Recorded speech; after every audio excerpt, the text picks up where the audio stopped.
Hello, everyone. This is Rick with the Cyber Pro podcast. Industry leaders share their insights because hackers never sleep. So let's get to it. First and foremost, thank you so much, Jeremy, for being on. Let's kick it off with the first question. Who are you and what do you do? So my name is Jeremy Miller. I'm the CEO of Lionfish Cybersecurity, and I do everything. We do a lot, and I say that because we're a small business, like many MSPs or many companies are. But yeah, there's a lot of things we've got to do from time to time. Love it. I love it. I love it. So, talk to me a little bit about the recent evolutions that you might have noticed in our cybersecurity landscape.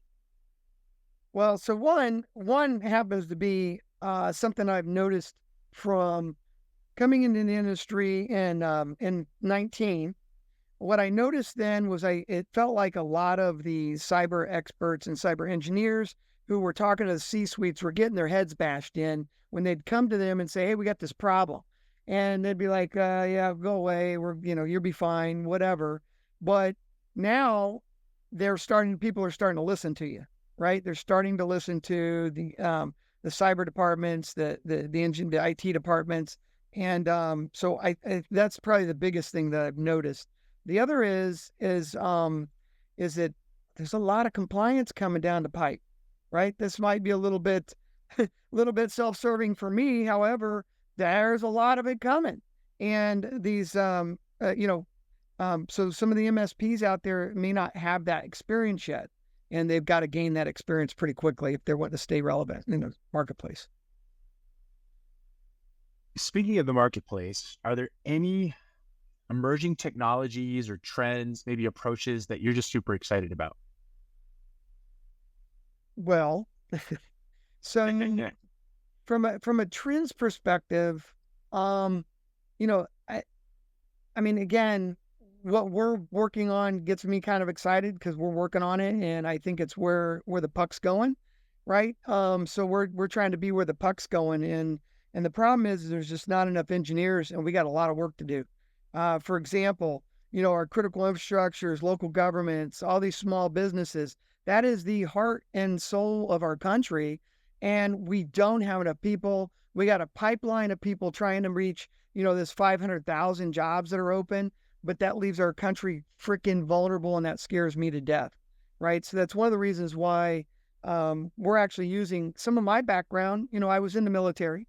I was a Green Beret, for those of you that don't know that. So one of the methodologies we would do going into a country is we would notice that we don't have enough soldiers coming in, so we would help stand up a village to defend itself, or train the commandos, or sometimes the opposition force to overthrow a government. But the point was we didn't have enough people, and we needed to force multiply that country to help them protect themselves or fight that battle. And it became, the enemy of my enemies, my friend kind of thing. We would help train, equip, and lead them to become sufficient on their own. We see that exactly how cyber is here. The enemy's in the wire. We don't have a cavalry coming, and we've got to raise an army. And that's what we're doing right now. And that's what really gets me up in the morning, is to help the engineers that are out there. From a soft guy, a special operations guy, in the military, we had a lot of support people, right? They supported us, be out there being a gunfighter. But you know what? My role now is to support the all you engineers, all you cyber people, in any way I can, because you are our last line of defense right now. So those are the trends I see, if that helps. It does. And take that a little further. What are some common misconceptions about our cyber world that you are encountering today? Well, I'll use this as a military analogy just because it's forefront of my mind. So, when we were at war, nobody cared about the war unless you knew somebody that was over there, right? You might see the news or something like that.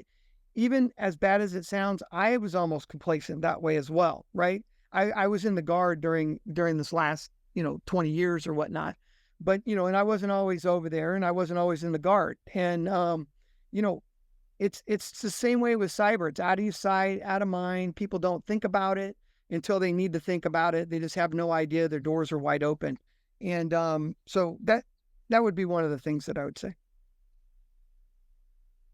What do you feel is a critical aspect of a robust cyber strategy for most of the organizations you work with?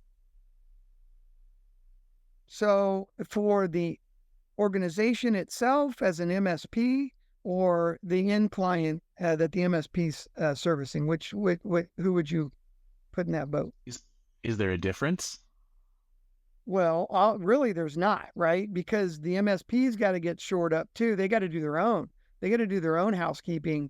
And the way that things are starting to change. I mean, if you look at, and I know not everybody's in the DoD, but however, if you're going to service DoD clients, you have to now be CMMC certified as well as an MSP. If you're going to be servicing other compliance areas, I can see pretty soon that you'll have to be compliant as well. And as you can tell, many of these smaller businesses are in the vendor space of those larger companies. They're the supply chain, and they're pushing down those requirements too. So again, we're back to not enough people to help all these people that need to be taken care of, which is crazy. So yeah, I might have lost your question and me getting off on my tangent there. So No, I think sorry. you actually killed it. I think you actually gave a key component, which is just making sure that the people you're working with, the MSPs of the world, are also following the same strategy that you follow, which is key and integral, especially in the defense industrial base. Well, it's something that they have to follow now, right? Even CompTIA has come back out with their Trust Mart, right? And it's not even a requirement from one of the industries, but some MSPs are going to go get their Trust Mart certificate from CompTIA, which they go through an audit process and through a compliance component piece. You know, when you could go get NIST 171 audited and you'd be set in that vertical. Yeah. I'm not saying anything's wrong with TrustMart. Don't get me wrong. I mean, they're doing the right thing, teaching people the methodology to get compliant. And many of those compliance requirements, anyways, they cross map to other ones. So it's good. But yeah, everybody's got to shore up their defenses at this point. Jeremy, this has been fun. Here's your final and fun question. What is your favorite piece of retro technology that makes you smile? Ah, oh, that's I don't know. I can't even. I try so hard to keep up with the newest stuff. It's like I forgot the old stuff. So, I don't. That's you know what? Here you go. I drive a Forerunner. Okay, the knobs are plastic still. You can't press the button and get and it go to whatever temperature you want. You got to jack with it all the time. So I don't know. Maybe that's fine for me. That's pretty retro. I love it. Does your Forerunner have the back window that goes up and down? But you know what? I don't have to crank it, so I am happy about that. So yes, it does have that. I love it. I love it. Well, Jeremy, thank you so much for being on the Cyber Pro podcast. Yeah. Thank you very much. Appreciate it, Rick. Thank you for tuning into the Cyber Pro podcast. Make sure to like and subscribe so you don't miss out on new podcasts and all of our cool bonus content.